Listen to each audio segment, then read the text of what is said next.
Петок, 1 ноември, кратки вести во 12 часот.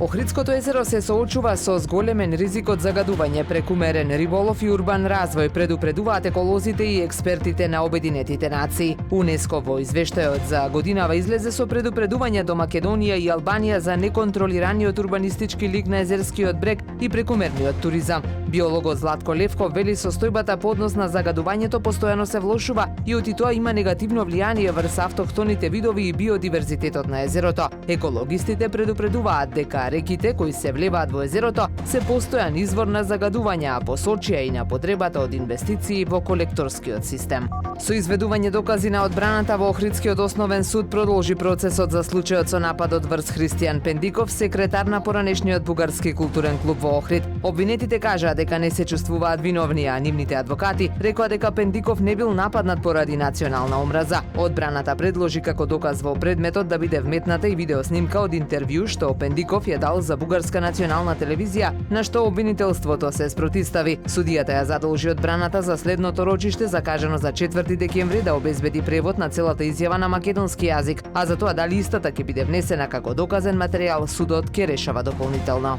Учесници во гаснењето на летните пожари во Охрид ќе добијат парични награди, одлучија градските советници. Вкупниот износ е 580.000 денари, а ќе биде исплатена на учесници кои имаа значаен личен придонес, исклучително залагање, пожртвуваност и врвен професионализам во гаснењето на летните пожари на подрачјето на општина Охрид, стои во одлуката. Со августовските пожари најзафатени беа регионите кај Илинска планина и на Галичица.